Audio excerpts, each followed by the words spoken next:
अस्सलाम वालेकुम मतीउल्लाह जान MJ TV। इस वक्त सुप्रीम कोर्ट ऑफ पाकिस्तान के हवाले से पार्लियामेंट ने कुछ कानून साजी जो हाल ही में की, जिससे मखसूस नशस्तों से मुतल्लक 8-5 की अक्सरियत का सुप्रीम कोर्ट का फ़ैसला बज़ाहिर गैर मौसर हो गया और अभी तक 40 के करीब जो PTI के MNA हैं उनको इलेक्शन कमीशन के रिकॉर्ड के मुताबिक आज़ाद डिक्लेयर किया गया है।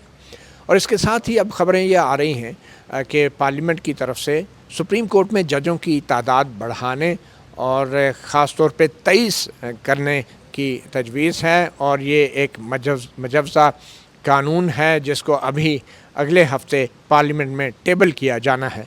और इसकी ज़रूरत क्यों पेश आई, इसके हवाले से भी हम बात करेंगे। हमारे साथ मौजूद हैं हाफिज़ एहसान अहमद जो सुप्रीम कोर्ट के वकील हैं, माहिर कानून हैं इनसे। मगर इसके साथ ही हाफिज़ एहसान अहमद साहब, बड़ी बातें हो रही हैं कि कोई चीफ़ जस्टिस काजी फ़ायज़ ईसा की मुद्दत ओहदा में तोसी की जा रही है या तोसी होनी चाहिए। तो पहले तो हम इसी मामले पे आपसे गुफ्तगू का आगाज़ कर लेते हैं कि आपके ख़्याल में क्या चीफ़ जस्टिस काजी फ़ायज़ ईसा की मुद्दत ओहदा में तोसी होनी चाहिए या नहीं? देखें मती भाई, बिस्मिल्लाहिर्रहमानिर्रहीम, आपका बहुत शुक्रिया कि आपने मौका दिया। आप 1947 से लेके अगर 2024 तक आएँ तो किसी भी पाकिस्तान के जो चीफ़ जस्टिस है उसको जो उसका कॉन्स्टिट्यूशनल टेन्योर है जो सब जजेस का बराबर है कि अगर आपने 63 साल हाई कोर्ट का किया है या 65 आपने सुप्रीम कोर्ट का किया है या उससे पहले जो आपकी 40 साल की एलिवेशन का प्रोसेस था या 45 उसको बाद के अंदर आपने किया, 17th अमेंडमेंट भी उसके अंदर आई, तो कभी ऐसा हुआ नहीं है कि चीफ़ जस्टिस जो भी हो, चाहे हाई कोर्ट के हो या सुप्रीम कोर्ट के हो, वो ओवर एंड अबव किसी टेन्योर के ऊपर जाएँ। दूसरा ये है कि जब भी कोई चीफ़ जस्टिस जाने लगते हैं तो उस वक्त कोई ना कोई इस तरह का बिल जो है या डिस्कशन आती है। मैं आपको एक एग्जांपल देता हूँ कि 2019 के अंदर जो था, इसी तरह जो सैयद फ़खर इमाम है जो उस वक्त PTI के मेंबर नेशनल असम्बली थे, उनका भी बिल जो है वो असम्बली के अंदर जो है वो टेबल हुआ और जिसके अंदर कहा गया कि जी जज की जो सुप्रीम कोर्ट की मियाद है वो 65 नहीं 68 होनी चाहिए। चूँकि यही वो एक तरीका है कि जिसके अंदर आप जाके तो इनको आप एक टेन्योर ज़्यादा कर देते हैं उनके एज ए चीफ़ जस्टिस के टेन्योर पर। तो जो एक्सटेंशन कहना जो है ना उसका कॉन्स्टिट्यूशन के अंदर जिक्र है ना वो दी जा सकती है। कॉन्स्टिट्यूशन अमेंडमेंट की जा सकती है। कॉन्स्टिट्यूशन अगर अमेंड आप करेंगे तो आप एज को करें, ये मुमकिन नहीं है मती भाई कि आप ये कहें कि जी सुप्रीम कोर्ट के जज की मियाद 65 है और अगर आप चीफ जस्टिस बन जाएंगे तो आपकी मियाद जो है वो 68 पे चली जाएगी। ये लॉजिक का भी अगेंस्ट है, ये पर्सन स्पेसिफिक तो सबकी अगर रिटायरमेंट एज बढ़ाएंगे तो फिर उसमें चीफ जस्टिस वो बड़ी भी है ना। मैंने आपसे यही कहा ना कि वो एक प्रोसेस जो है वो बड़ा है। तो अभी कॉन्स्टिट्यूशन अमेंडमेंट हो सकती है मौजूदा हालात में? देखिए, कॉन्स्टिट्यूशनल अमेंडमेंट जो है वो पार्लियामेंट की लेजिस्लेटिव कॉम्पिटेंसी है। वो आर्टिकल 238 या 39 के नीचे किसी भी प्रोविजन को इन्वोक कर सकते हैं।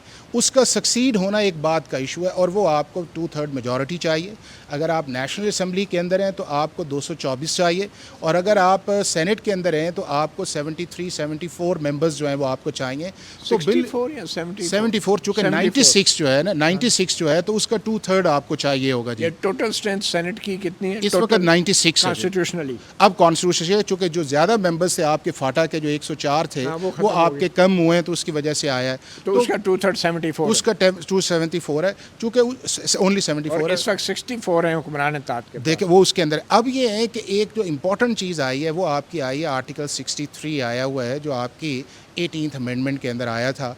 उसके अंदर ये है कि 4 सिचुएशंस के अंदर अगर कोई शख्स जो है अपनी पार्टी के इंस्ट्रक्शंस को या पार्लियामेंट्री पार्टी के इंस्ट्रक्शंस को वायलेट करता है तो उसके ऊपर आप आएंगे और उनमें एक कॉन्स्टिट्यूशन अमेंडमेंट भी है, आपका मनी बिल भी है, आपका वोट ऑफ कॉन्फिडेंस भी है और आपका वोट ऑफ नो कॉन्फिडेंस भी है।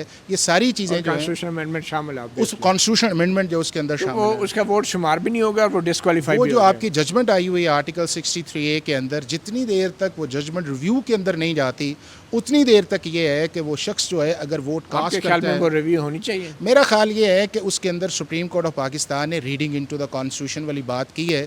चूँकि लॉ आपके ऊपर कोई भी क्रिमिनल मैटर आप देख लें कि जितनी देर तक आप एक्शन नहीं करेंगे उतनी देर तक कॉन्सिक्वेंस नहीं होगा। और अगर आपका एक्शन वोट डालने से ही आएगा ना, आपकी नीयत से तो नहीं आएगा।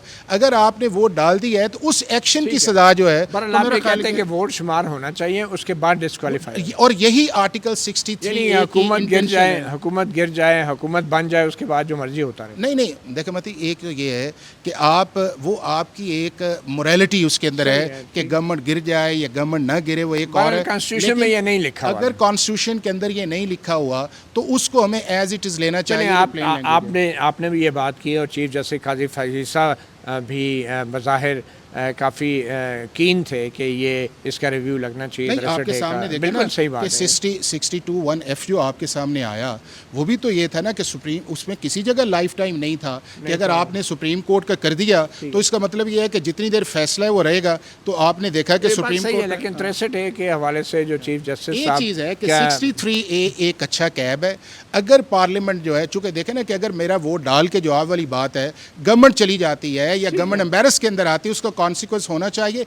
जितनी देर उसका कॉन्सिक्वेंस नहीं है उतनी देर तक वो कॉन्सिक्वेंस जो कॉन्स्टिट्यूशन, अगर ये सुप्रीम कोर्ट रिव्यू कर देती है 63A, तो इसका मतलब ये है कि सेनेट के अंदर अगर कॉन्स्टिट्यूशन अमेंडमेंट के लिए कोई अपोजिशन के लोग हुकूमत के हक़ में वोट दे देते हैं तो वो वोट शुमार भी होना चाहिए असूली तौर पे बकौल आपके, और फिर कॉन्स्टिट्यूशन अमेंडमेंट हो भी जानी चाहिए, और फिर उनको बाद में बेशक नायल कर दें। जैसे आप यही कह रहे हैं ना कि असूली तौर पे अखलाकी मामला है ये कोई। नहीं, मैं ये कह रहा हूँ कि जब आप कॉन्स्टिट्यूशन या लॉ की बात करते हैं तो फिर लॉ या कॉन्स्टिट्यूशन यही है, और वो ये है कि अगर मैं पार्लियामेंट, अब देखें ना पंजाब के अंदर आप ये देखें, मेरा सिंपल सा सवाल है, आप ये कह रहे हैं कि कॉन्स्टिट्यूशन अमेंडमेंट हो जानी चाहिए और उसके बाद नायल होना चाहिए, आप यही कह रहे हैं ना? मैं बात देखो कि सुप्रीम कोर्ट का इसी आर्टिकल 63A की जो पहली इंटरप्रिटेशन आई, उसके बाद आपका ये आया कि जब चौधरी परवेज़ इलाही साहब वाला मामला आया तो उस वक्त ये कहा गया कि पार्टी हेड का नहीं है,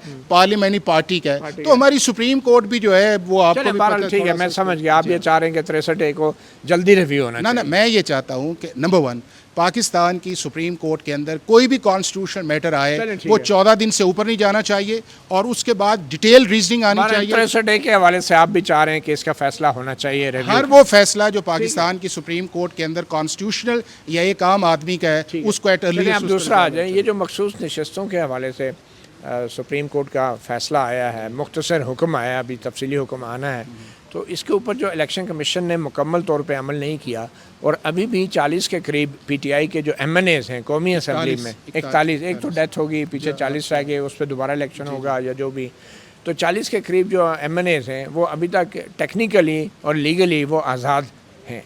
तो क्या उन आज़ाद MNAs के तनासब से जो इजाफ़ी मखसूस नशस्तें बनती हैं 10 या 12, तो क्या वो मखसूस नशस्तों के हवाले से इलेक्शन कमीशन कोई नोटिफिकेशन जारी कर सकता है, ये किसको मिलनी है? देखें, चीज़ ये है कि आप माशाल्लाह जितने भी यहाँ पे जर्नलिस्ट हैं, आप एक वाइब्रेंट किस्म के जर्नलिस्ट हैं। नहीं, मेरा सवाल ये है सर कि क्या वो मखसूस नशस्तें 10-12 जो हैं वो इलेक्शन कमीशन नोटिफाई कर सकता है? मैं इसलिए आ रहा हूँ कि जितने भी सुप्रीम कोर्ट ऑफ पाकिस्तान फ़ैसले करती है, इंपॉर्टेंट फ़ैसले करे या आपके इंडिविजुअल्स करे, सुप्रीम कोर्ट कभी भी अपने ऑर्डर के अंदर ये नहीं कहती कि अगर आपको इसकी इम्प्लीमेंटेशन के अंदर प्रॉब्लम है तो आप हमारे पास आ सकते हैं।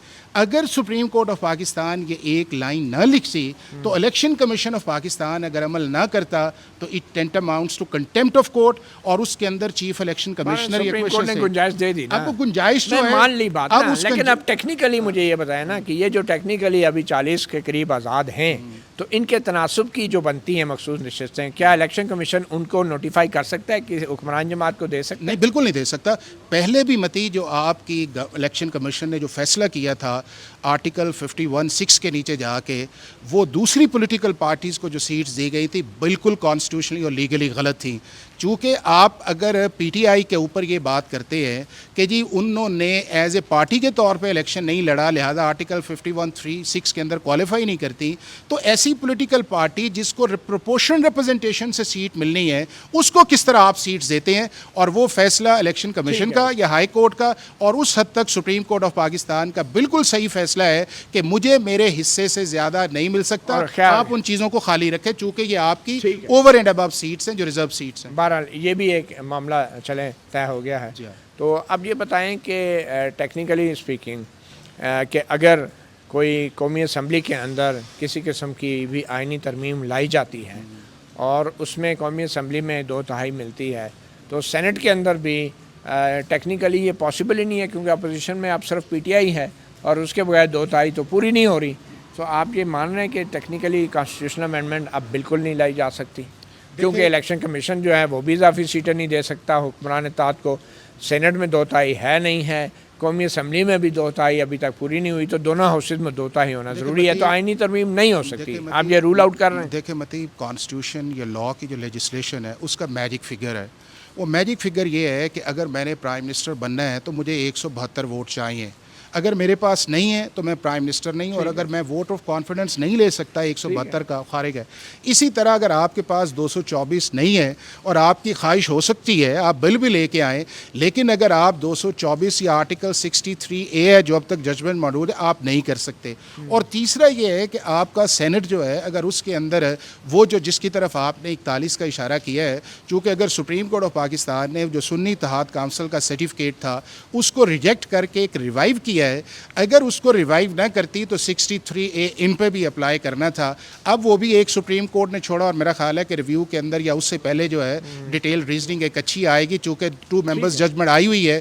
अब ये है कि अगर उसके अलावा कुछ चीज़ आती है, यानी कि जिस तरफ आपने इशारा किया है कि उनके मेंबर्स नहीं हैं, तो 63A के होते हुए मेरा ख्याल है कि नामुमकिन है गवर्नमेंट के लिए कि वो एक कॉन्स्टिट्यूशनल अमेंडमेंट यानी कि वो 40 लोग भी जो PTI के मैंने अगर वो 40 जो हैं अगर वो वोट डालते हैं जो इस वक्त हैं तो उनके ऊपर 63A लागू नहीं होगा, चूँकि आपकी सुप्रीम कोर्ट ने उनको आर्टिकल 51(6) के नीचे जो एक सुन्नी इत्तेहाद काउंसिल का सर्टिफिकेट था उसको रद्द किया है और नए सिरे से यानी कि अगर 40 में से 10-15 लोग जो हैं हुक्मरान इत्तेहाद को वोट दे देते हैं तो वो भी 2/3 पूरी वहाँ से भी हो सकती है। वो हो सकती है और उन पे कोई 63A लागू 63A नहीं, ये आपका मौक़िफ़ है। ये आपका भी यही मौक़िफ़ है। नहीं, लेकिन सुप्रीम कोर्ट का जो हुक्म है उसमें तो क्लियरली उनको PTI का मैंने कहा नहीं, उनको ये नहीं कहा गया, उन्हें ये कहा गया है कि आप election commission of Pakistan notify करे।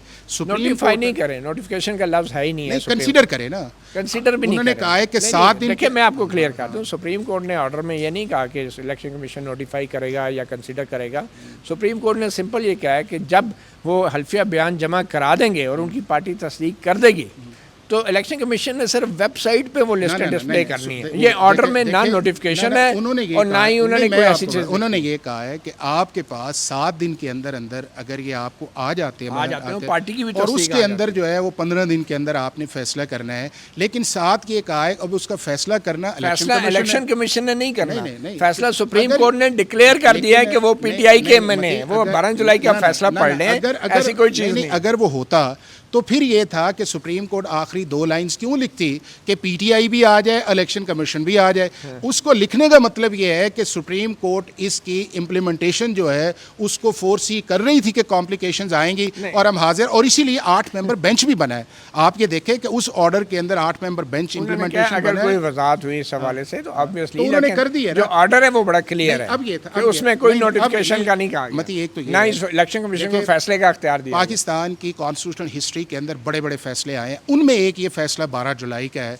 सुप्रीम कोर्ट को ये चाहिए था कि उसी दिन सारा डिटेल देते, नहीं है तो एक हफ्ते के अंदर दे देते ताकि पॉलिटिकल कॉन्फ्लिक्ट। अब मुझे ये बताएं कि अगर 63A वाला नज़रसानी लग जाती जिसमें सुप्रीम कोर्ट के फैसले जिसमें कहा गया है कि वोट शुमार ही नहीं होगा जो पार्टी के बरखिलाफ होगा, और वह नज़रसानी में ये वोट शुमार ना करने का फैसला कलादम हो जाता, तो फिर इसका मतलब है कि सेनेट के अंदर भी PTI के लोग भी किसी आइनी तरमीम को पार्टी के ख़िलाफ़ वोट देकर वो ज़्यादा आइनी तरमीम तो मंजूर हो जाती है और वो बाद में नायल होते हैं। नहीं, आप थोड़ा सा ना ज़्यादा हाइपोथेटिकल नहीं, आइनी तरमीम तो मंजूर हो जाएगी ना अगर 63A का फैसला ख़त्म हो गया। देखे ना, वो तो उन चारों सिचुएशंस के अंदर अगर वो वोट डालते हैं जिसके तो अंदर शुमार नहीं होगा ना अभी 63A की वजह। अभी सुप्रीम कोर्ट की जजमेंट की वजह से नहीं है, लेकिन अगर सुप्रीम कोर्ट अपनी जजमेंट को रिव्यू कर लेती है तो 4 के चारों सिचुएशंस जो है वो मैं आप हमारा सबका इत्तेफाक ये है कि अगर वो वोट तो शुमार हो जाएगा ना, वो तो हमारा आइन कहता है कि उसको शुमार और आइनी तरमीम भी हो जाएगी।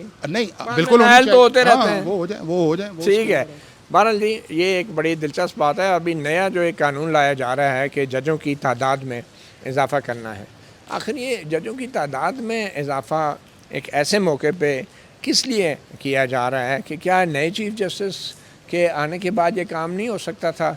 ये जजों की तादाद में, फुल कोर्ट की तादाद में जो इजाफ़ा अगर 23 जज हो जाते हैं तो क्या इसका मकसद चीफ जस्टिस काजी फारिसा को अददी बरतरी देना है फुल कोर्ट के अंदर, जहाँ पे बहुत से मतनाज़ा मामलात आ सकते हैं, आने वाले वक्तों में मतनाज़ा आईनी तरमीम आ सकती है, मतनाज़ा कानून साजी आ सकती है, और अगर वो फुल कोर्ट में जाएगी तो बज़ाहिर तो ये अददी बरतरी जैसे काजी फ़ाइज़ा की होगी, जो कि जुडिशल कमीशन के अंदर भी अददी बरतरी रखते हैं बज़ाहिर हुकूमत की मदद से। अच्छा, आपका ये जो सारा आर्गूमेंट है ना, वो सारे का सारा इस बात की तरफ, नफ़ी की तरफ इशारा करता है कि चीफ़ जस्टिस यहाँ पे अकेला अथॉरिटी है जिसने बेंच बनाना है और जिसने स्ट्रेंथ डिटरमाइन करनी है। जब आपका सेक्शन 3 जो है प्रैक्टिस एंड प्रोसीजर का 2023 का मौजूद है, उसके अंदर चीफ़ जस्टिस ऑफ पाकिस्तान का एक वोट है, और अगर ये 2 जजेस जो हैं सीनियर मोस्ट, आपके सामने आया है ना, चीफ़ जस्टिस ने कहा कि 63A लगाए, उसके मिनट रिलीज़ हुए, कमेटी ने कहा नहीं है। उन्होंने आगे ये कहा कि जो रिव्यू आया है 12 जुलाई वाले, इसको पहले लगा, उन्होंने कहा नहीं है। ये फैसला जजेस कमेटी करेगी, जजेस कमेटी करेगी, तो लिहाजा स्ट्रेंथ का बढ़ना। बिल्कुल, ये बड़ी अच्छी आपने बात की। आप ये बता दें कि जब कोई आईनी तरमीम पार्लियामेंट पास करती है, अगर वो मतनाज़ा हो जाए, उसके 184(3) में कोई दरख्वास्त आ जाए उसके खिलाफ, तो क्या उसको कोई 5 जजों का बेंच सुनेगा या 6 जजों का या 9 जजों का या फुल कोर्ट को सुनना चाहिए पार्लियामेंट की आईनी तरमीम के हवाले? अब मैं आपको बताता हूँ, 1947 से लेके हमारे मुल्क के अंदर 2 बड़े कॉन्स्टिट्यूशन आए, यानी कि एक 1956 का आया, उसके बाद डिक्टेटर का एक आ गया 62 का, और एक 73 का। जब से सुप्रीम कोर्ट बनी है और तीनों ये आपकी आइन आए हैं, इसमें से आज तक सुप्रीम कोर्ट ऑफ पाकिस्तान ने मतलब एक भी कॉन्स्टिट्यूशन अमेंडमेंट को सेट असाइड नहीं किया, और हमेशा उन्होंने उसके ऊपर जो है जुडिशल रिस्ट्रेंट शो किया है। अब जब वो कॉन्स्टिट्यूशन अमेंडमेंट, मैं आपको एक रिक्वेस्ट करूँ जी, सेट असाइड नहीं किया, मगर उसके ऊपर हियरिंग ज़रूर हुई है। नहीं, मैं आपसे यही कह रहा हूँ ना, फुल कोर्ट्स बनी है। नहीं, मैं आपसे ये कह रहा हूँ, सेट असाइड का मैंने इसलिए सेट असाइड नहीं करना या वो बात की बात है, मैं आपसे ये कह रहा हूँ, जब 25 जजेस होंगे फुल कोर्ट में तो वो तो उसका अख्तियार है, करे या ना करे, ये और बात है कि नहीं किया। नहीं, देखे ना कि सेट असाइड हियरिंग हुई ना, आईनी तरमीम का जायजा लिया गया या नहीं लिया गया सुप्रीम कोर्ट में? मती जब सेट असाइड मैंने कहा है तो इसका मतलब ये है कि हियरिंग के बाद ही हुआ है ना, तो अख्तियार तो है ना, फुल कोर्ट में आना तो है ना उसने। सुप्रीम कोर्ट ऑफ पाकिस्तान के फुल कोर्ट में आ सकती है या नहीं, ये बताएं। सुप्रीम कोर्ट ऑफ पाकिस्तान के बाद पाकिस्तान की पार्लियामेंट अगर कोई भी कॉन्स्टिट्यूशन अमेंडमेंट करे या कोई भी लेजिस्लेशन करे या कोई भी एग्जीक्यूटिव ऑर्डर जारी करे, उसको जुडिशल रिव्यू की पाकिस्तान की सुप्रीम कोर्ट के पास डायरेक्ट पावर भी है, और ये पावर, यही मैं कह रहा हूँ ना, क्या वो डायरेक्ट पावर जो है फुल कोर्ट को एक्सरसाइज करनी चाहिए या चंद जजों? अच्छा, अब ये है कि अगर आपका प्रैक्टिस एंड प्रोसीजर ना होता तो मैं और आप इस चीज़ में बहस कर रहे होते। आपके ख्याल में क्या ये आईनी तरमीम पार्लियामेंट की, क्या वो चंद जजेस सुनेंगे या फुल कोर्ट सुनेगी? मेरा ये सवाल। इसको अगर पाकिस्तान के अंदर, अगर आपके पीछे 2 बड़े फैसले आए हैं, एक प्रैक्टिस एंड प्रोसीजर पे आया जो पाकिस्तान की पूरी सुप्रीम कोर्ट पे था, आपके पूरे फुल कोर्ट ने सुना, भी कानून उसके बाद 12 जुलाई के अंदर आया, नहीं प्रैक्टिस एंड प्रोसीजर के अंदर कोई कानून नहीं था, स्टैट्यूट था ना सर। उसके अंदर उस कमेटी ने तय किया कि जी हमें फुल कोर्ट जाना चाहिए। आपके ख्याल में फुल कोर्ट में होना चाहिए या नहीं आईनी तरमीम का मामला? अगर पाकिस्तान की ये जो कमेटी है जो प्रैक्टिस एंड प्रोसीजर के अंदर करती है कि फुल कोर्ट होना चाहिए, बिल्कुल होना चाहिए। आपका क्या? मेरा ये है कि पाकिस्तान के अंदर कोई भी बड़ा पॉलिटिकल मामला आए, फुल कोर्ट उसके अंदर फुल कोर्ट में जाना चाहिए। यही मैं कह रहा हूँ ना। और अगर 25 जजों की या 23 जजों की फुल कोर्ट हो गई तो अगर कोई मतनाज़ा आईनी तरमीम हुई तो वो भी उसी के सामने, आपके ख्याल में? देखें मती, ये है आपके ख्याल में उसी के सामने जाना चाहिए फुल कोर्ट? अगर हमारा पाकिस्तान की सुप्रीम कोर्ट ये कहती है कि मैला फाइडी जो है वो आप ना कॉन्स्टिट्यूशन को या अमेंडमेंट को या आप उसको पार्लियामेंट को नहीं कर सकते, तो हम क्यों ये एट्रीब्यूट करते हैं कि अगर 25 आएंगे तो वैसे हम वैसे बात कर रहे हैं ना, मुमकिनात इम्कानात की बात कर रहे हैं। मुमकिन तो वो हो ना कि जो आपका उसके अंदर आपने कह दिया ना कि आईनी तरमीम अगर आए तो असूली तौर पे बकौल आपके वो फुल कोर्ट नहीं, आप देखें ना, आपने कह दिया इसमें तो नहीं। मैं ये कह रहा हूँ नंबर 1 कि अगर चीफ जस्टिस की सिंगल डिस्क्रिप्शन होती तो और बात थी। अगर अभी जजेस कमेटी समझते हैं कि 12 कर ले, 15 कर ले, और वो सिर्फ कमेटी नहीं है, उसके अंदर वो जजेस की भी सिलेक्शन जो है उस कमेटी के पास है। बिल्कुल, बतौर मायरे कानून आप कहते हैं कि असूली तौर पे फुल कोर्ट में जाना चाहिए। और अगर जस्टिस बंदयाल साहब के दौर के अंदर बड़े बेंच बन जाते या फुल कोर्ट के अंदर जाते तो शायद इतनी कंट्रोवर्सी नहीं आनी। अच्छा, अब थोड़ा सा आगे चलते हैं। ये हाई कोर्टों की भी तमाम वैकेंसी जो है, अब 13 सितंबर को इजलास बुलाया हुआ है जुडिशल कमीशन का। बज़ाहिर तो ये कुछ 27 के करीब तमाम सूबाई जो अरकान हैं जुडिशल कमीशन के वो भी होंगे, और टोटल 27 होंगे, 4 सूबों के और 9 जो हैं वफाक के सुप्रीम कोर्ट का जो कमीशन है। तो इन 27 में अक्सरियत के साथ कवायद की मंजूरी दी जाएगी। और ये वो कवायद हैं जिनके अंदर ये तजवीज़ किया गया था कि सिर्फ चीफ जस्टिस का अख्तियार नहीं होना चाहिए जजेस की नामजदगी के लिए, सुप्रीम कोर्ट में हो या हाई कोर्ट में तकर्री के लिए। तो वो हर जुडिशल काउंसिल के मेंबर के पास नाम होने चाहिए, वो दे सकता है 1 या 2। ये रूल्स में यही अब बनाया गया ना। अब अगर इनकी मंजूरी हो जाती है तो आपके ख्याल में नेक्स्ट मीटिंग के अंदर हाई कोर्ट में जितनी भी वैकेंसीज़ हैं उन सब के अगेंस्ट तैनाती करने का अख्तियार है जुडिशल कमीशन को? एक रिटायर होने वाले चीफ जस्टिस को जो है क्या इतनी बड़ी तादाद में कोर्ट पैकिंग करनी चाहिए, जजेस को भरपूर इतना बड़ी तादाद में भर्ती करना चाहिए, या उसको आने वाले चीफ जस्टिस को मौका देना? देखिए, मैं ये समझता ये हूँ कि जो जुडिशल कमीशन के रूल्स हैं ये इस सारे मसले का हल नहीं है। हमें अगर इन दोनों चीज़ों पे जाना है कि हमने अगर वहाँ के ऊपर एक इनिशिएटिव की पार, या उसके बाद ये है कि आपने डाला है कि जी ये इसके अंदर 1 के अगेंस्ट 2 या 2 के अगेंस्ट 3 का पैनल आएगा, तो ये मामला आर्टिकल 175A के नीचे हल करना चाहिए। इसके लिए ये प्रॉपर फोरम नहीं है। कॉन्स्टिट्यूशन अमेंडमेंट आपके कॉन्स्टिट्यूशन अमेंडमेंट, और यही आपको याद तो हो नहीं सकती लास्ट टाइम जो मौजूदा लास्ट टाइम भी आपने देखा होगा कि उसके अंदर ये हुआ ये कि जब ये जुडिशल कमीशन के रूल्स की बात आई तो लॉ मिनिस्टर या अटर्नी जनरल ने पॉइंट आउट किया, तो या अफरीदी साहब जस्टिस जो हैं उन्होंने उसे कहा कि इसे हम जो है वो पेंड कर देते हैं और डेफर कर देते, तो लॉ मिनिस्टर ने कहा था मायनी तरमीम ला रहे हैं। अभी भी मुनासिब ये है कि सुप्रीम कोर्ट ऑफ पाकिस्तान या जुडिशल कमीशन अगर कोई भी रिकमेंडेशंस देता है तो उसको आर्टिकल 176A के अंदर पार्लियामेंट को जाना चाहिए, पार्लियामेंट करे। अब दूसरा अगर आपका सवाल तब तक क्या किया जाए, तब तक कौन फिर अपॉइंट करे? क्या चीफ जस्टिस के पास वो अख्तियार में रहना चाहिए? फिर नहीं, वो तो ये है कि मैंने इंटरिम अरेंजमेंट क्या होगी? नहीं, देखें इंटरिम अरेंजमेंट मैं आपको बताता हूँ कि आपके पास तीनों अरेंजमेंट से पहले अकेला चीफ जस्टिस था, पूरे पाकिस्तान ने कहा इम्प्रूवमेंट की गुंजाइश है। नहीं, वो तो बेंच फॉर्मेशन बात है। मैं कह रहा हूँ जुडिशल कमीशन के रूल्स में अब क्या होना चाहिए? जो पहले फौरी तौर पे 13 तारीख को 14 को क्या करना चाहिए? 13 को इसको डेफर करना चाहिए, जजेस के अपार्टमेंट नहीं होनी चाहिए, इसको वेट करना चाहिए, 175A के अंदर कॉन्स्टिट्यूशन को जाना चाहिए। और मैं ये समझता हूँ कि इस जुडिशल कमीशन की कॉम्पोजिशन जो है वो पार्लियामेंट की और जुडिशरी के मिल के आनी चाहिए। ये तो आईनी तरमीम की आप बात कर रहे हैं, उसी की भी आईनी तरमीम की बात बताए ना। अब 13 सितंबर को क्या होना चाहिए, 14 सितंबर क्या जजेस की वैकेंसियाँ भरनी चाहिए या नहीं भरनी चाहिए मौजूदा चीफ जस्टिस को? देखें, ये है कि जिस दिन तक चीफ जस्टिस मौजूद है उतनी देर तक उनका जुडिशल कमीशन का इजलास बुलाने की, अगर रूल्स के अंदर को और आ जाता है वो उनकी पार है।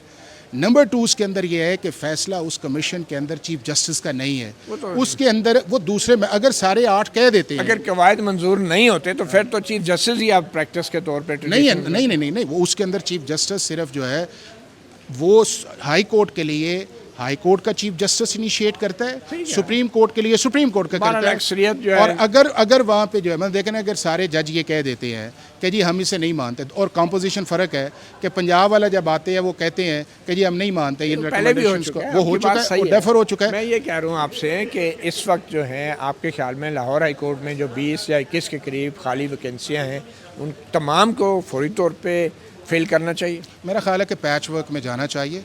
ये यकदम आपकी 24 सीट्स हैं, चूँकि इस लेटर में भी जो निकला है वो आपने देखा, उन्होंने कहा कि सिर्फ वो कंसीडर हम करेंगे या वो नाम भिजवाएं जहाँ पे 5 से ज़्यादा वैकेंसीज हैं। मतलब हाई कोर्ट में जहाँ 5 से ज़्यादा हैं, यानी हाई कोर्ट वाली लाहौर हाई कोर्ट की होंगी और सिंध हाई कोर्ट की, सिंध में मेरा 11 है, वहाँ पे 24 हैं, इस्लामाबाद के अंदर। तो ये सारी आपके ख्याल में मौजूदा जुडिशल कमीशन जो कि चीफ जस्टिस काजी फाइसा की सरबराही में कायम है, इसको इन सारी वैकेंसियाँ फिल करके? नहीं, देखें मती, ये फैसला जो है वो होना है 13 के बाद।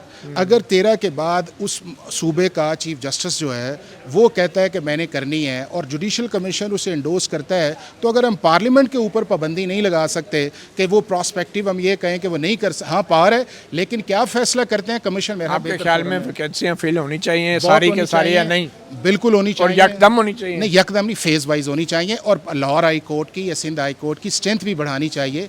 आपका 11 करोड़ का सूबा है, ये 60 जज काफ़ी नहीं है, इनको भी बढ़ाएं, सिंध हाई कोर्ट भी बढ़ाएं। अगर सुप्रीम कोर्ट के अंदर आप बात कर रहे हैं कि यहाँ के ऊपर आप 23 नहीं है 22 का एक आया है कि उनकी अगर आप बढ़ा रहे हैं और 2 आपके ढाक भी यहाँ पे मौजूद हैं, वो आपकी डिस्ट्रिक्ट जुडिशरी की स्ट्रेंथ बढ़नी चाहिए, जुडिशल सिस्टम में इन्वेस्ट आना चाहिए, लेकिन आहिस्ता फेज वाइज, ताकि ये चीफ जस्टिस काजी फाइसा जब रिटायर हो जाए तो उसके बाद भी हो सकता है? नहीं हो सकता है। देखें ना, जब वो चीफ जस्टिस नहीं थे तो उससे पहले बंदयाल साहब के दौर के अंदर बने थे ना जी, उसके बाद नहीं है, तो ये उनकी डिस्क्रिप्शन है या कमीशन है, लेकिन इसके अंदर फेयरनेस या ट्रांसपेरेंसी जो है मेरा ख्याल है कि बहुत ज़रूरी है कि हम ऐसे लोग लेके आए जो पाकिस्तान के जुडिशल सिस्टम के अंदर ए पोलिटिकल हो, न्यूट्रल हो, प्रोफेशनल हो और वो पाकिस्तान के जुडिशल सिस्टम के अंदर सर्व करें। सर करें ये बताएं, जो प्रैक्टिस एंड प्रोसीजर एक्ट है जिसके तहत 3 जजों की कमेटी बनी है सुप्रीम कोर्ट में, जो बेंचों की तश्कील करती है 184(3) के केसेस का तयन करती है कि कौन सा सारों का कर रही है, अब सारों का ही तकरीबन कर रही है, लेकिन जो अपीलें वगैरह आ रही है मेरे ख्याल में वो एक डिफरेंट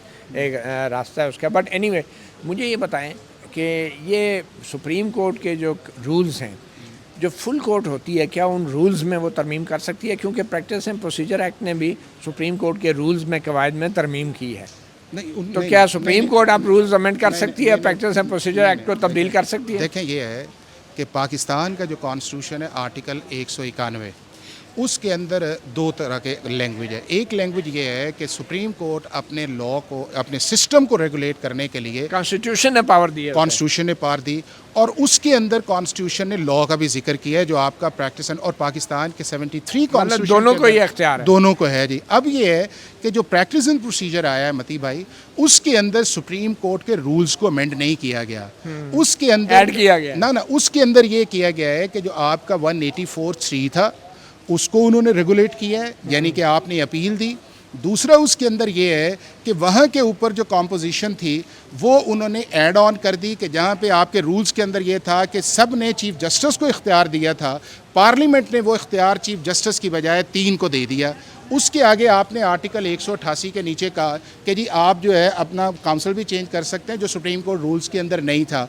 तो इनडायरेक्टली सुप्रीम कोर्ट के रूल्स अमेंड हो गए ना, इनडायरेक्टली सुप्रीम कोर्ट के जो रूल्स हैं वो अपनी जगह पे हैं। अच्छा। लेकिन पार्लियामेंट का जो लॉ है वो हावी है नहीं, वो हावी इसलिए है कि पाकिस्तान की पूरी सुप्रीम कोर्ट बैठी है और उसकी मेजॉरिटी ने एक फैसला किया है और वो फैसला लॉ ऑफ द लैंड है। नहीं, वो पूरी सुप्रीम कोर्ट तो जुडिशल साइड पे बैठी है ना, फुल कोर्ट ने तो उसमें कुछ किया ही नहीं है ना, जो एडमिनिस्ट्रेटिव साइड पे बैठे है ना।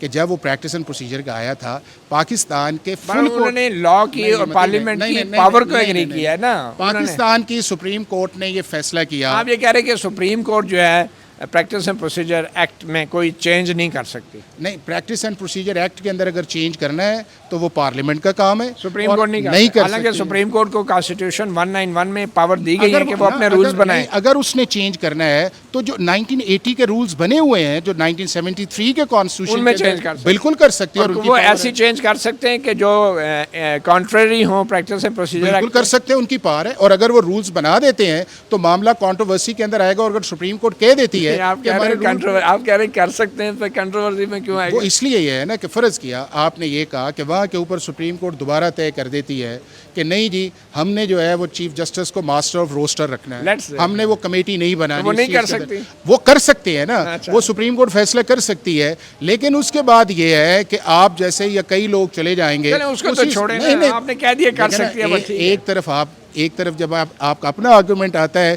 तो आप कहते हैं सुप्रीम कोर्ट में जाना नहीं चाहिए। मैं तो आपकी राय ले रहा था, आपने कहा कर बिल्कुल कर सकती है। Article practice and procedure act में सुप्रीम कोर्ट जो है फुल कोर्ट जो है not practice and procedure, Pakistan की सुप्रीम कोर्ट 1980 के रूल्स के अंदर फुल कोर्ट के जरिए हर तरह की अमेंडमेंट कर सकती है। वो चीफ जस्टिस के मास्टर ऑफ द रोस्टर के अख्तियारात भी बहाल कर सकती है। वो कर सकती है, उसका काम है, वो कर ले, कर सकती है। और इसीलिए जो 23 जजों की फुल कोर्ट होगी वो बाद में बहुत कुछ कर सकती है, जो कि पीपीए में शायद नहीं दिया गया प्रैक्टिस एंड प्रोसीजर एक्ट में, या अगर दिया भी गया है तो उसको तब्दील भी नहीं करेंगे। वो इसलिए नहीं करेंगे, अल्लाह करे ना करें जी, हम दुआ कर सकते हैं। मती जब जुडिशल साइड पे एक फैसला आ गया है तो मेरा नहीं ख्याल अब ये है कि जो वो आपका प्रैक्टिस एंड प्रोसीजर वाली चीज़ें हैं, अब तो लोग ये डिमांड कर रहे हैं कि हाई कोर्ट के अंदर भी चीफ जस्टिस की डिस्क्रिशन सिंगल आउट नहीं होनी चाहिए। और आपने देखा कि जस्टिस मोहसिन कियानी ने लेटर भी डाले थे, और इसी तरह दूसरे जो है। तो मुझे ये मैं पावर्स की बात कर रहा हूँ, असूली तौर पर क्या होना चाहिए वो एक अलग बात। पावर जो है, अगर पाकिस्तान की सुप्रीम कोर्ट ने या पार्लियामेंट ने कहा है कि चीफ जस्टिस अनब्रिडल्ड डिस्क्रिशन नहीं रखता, तो मेरा नहीं ख्याल कि पाकिस्तान की सुप्रीम कोर्ट उस काम को करेगी। इस लेजिस्लेशन के होते हुए ये लेजिस्लेशन वो ये कह सकती है कि जजेस कमेटी में 3 की बजाय 5 जजेस कर दे, सुप्रीम कोर्ट रूल्स में ये डाल सकते हैं। लेकिन वो ये है कि स्ट्रेंथ जो है वो मेरा ख्याल है, इसलिए फुल कोर्ट जो सब्सटेंस आपका प्रैक्टिस एंड प्रोसीजर का है, पार्लियामेंट सुप्रीम कोर्ट जो है अब उस लॉ के होते हुए उसकी स्पिरिट के खिलाफ नहीं जा सकती। 5 जजेस हो सकते हैं। बट एनीवे ये अब सुप्रीम कोर्ट की जो अगर फुल कोर्ट की तादाद 23 हो जाती है तो उसकी 22 अहमियत 22 अभी 22 या 23 या जो भी हो, अभी तो 19 है ना, 17 और 2 वैसे अगर 22 अठारह ना है। ना अभी वो जो है जब आपका फुल कोर्ट की मीटिंग आएगी तो वो 2 भी उसका हिस्सा वो होंगे। एडहॉक जजेस जो वो एडहॉक जो है तो जब 23 लग हो जाते जाती हैं है। ना, जब वो लग जाते हैं तो वो उस वक्त पाकिस्तान की सुप्रीम कोर्ट के तमाम इख्तियारात उनके जी पास हैं। बिल्कुल सही है। मैं यही कह रहा हूँ कि इसलिए अब ये बड़ी इम्पोर्टेंट होगा कि सुप्रीम कोर्ट में अगर जजों की तादाद अगर 23 कर दी जाती है तो फिर जो जजेस हैं वो इंतज़ामी साइड पे फुल कोर्ट की मीटिंग बुला के अपने चाय की प्याली पे इजलास बुला के अपने कवायद में तब्दीली कर सकते हैं, जैसे कि हाफिज़ साहब ने कहा। तो इसलिए लेकिन जजों की practice and तादाद में proce- ना प्रैक्टिस नहीं, एंड उसको प्रोसीजर चले कोई की बात नहीं, वो जो लेजिस्लेटिव या हाँ, सब्सटेंटिव हाँ। प्रोविजंस है उनके अगेंस्ट नहीं करेंगे। सही है। तो इसलिए जजेस की तादाद में इजाफा जो है इसकी भी एक बहुत बड़ी अहमियत है, और आगे जाके जो भी चीफ जस्टिस होगा वो उसको अगर अक्सरियत जजेस उनके साथ हैं तो वो अपने अंदरूनी मामलात को आइन के आर्टिकल 191 के तहत बनाए गए कवायद के ज़रिए रेगुलेट कर सकेगा। जनाब हाफिज़ एहसान अहमद साहब, बहुत शुक्रिया, आपने बहुत वक्त दिया। मतीउल्लाह जान MJ TV से इतना ही, इजाज़त दीजिए। अल्लाह हाफिज़।